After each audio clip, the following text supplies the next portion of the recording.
अगर आप चाहते हैं शिवांगी फिल्म्स का वीडियो सबसे पहले आप तक पहुंचे, तो लाल बटन दबाकर हमारे चैनल को सब्सक्राइब करें और बेल आइकन दबाना ना भूलें।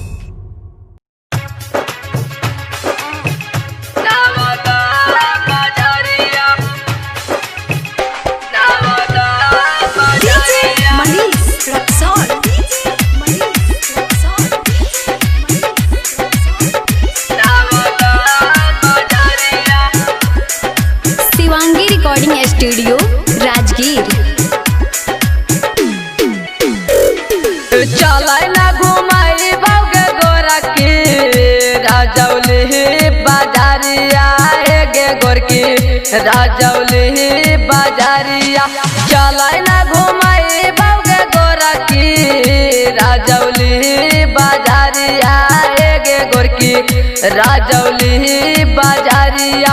और घुमाई बागे गोरा की और घुमाई बागे गोरा की नवादा सहरिया है गे गोरकी नवादा सहरिया। चलाय ना घुमाई बागे गोरा की राजौली बाजारिया है गे गोरकी राजौली बाजारिया। चलाय ना घुमाई बागे गोरा की राजौली बाजारिया है गे गोरकी राजौली बाजारिया।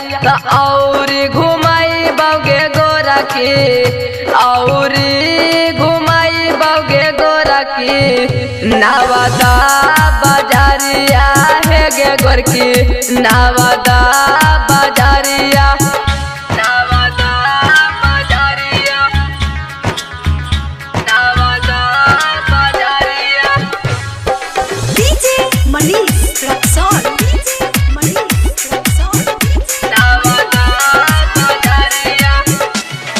नालंदा से किन देवा गोरा के सोना के शिकारिया है गे गोरकी सोना के शिकारिया।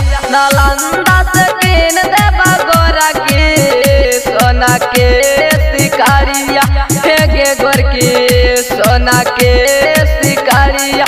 और घुमाई बागे गोरा के और घुमाई बागे गोरा के नवादा सहरिया है गे गोरकी नवादा सहरिया। नवादा बाजारिया नवादा बाजारिया। मनीष रक्सौल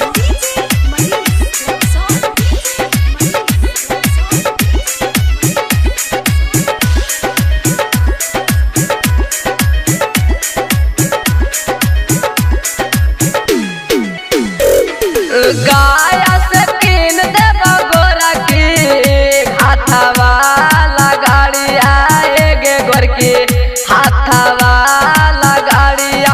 गाया से किन देवा गोरा की हाथवा लगाड़िया गे गोरकी हाथवा लगाड़िया।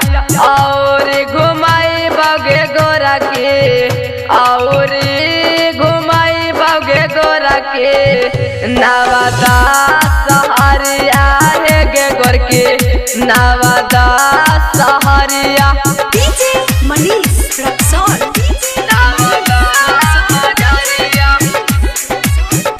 नवादा बाजारिया। Shivangi recording studio Rajgir. तोर बनाई तगे गोरा की नीतीश लाल में हारिया है गे गोरकी नीतीश लाल में हारिया।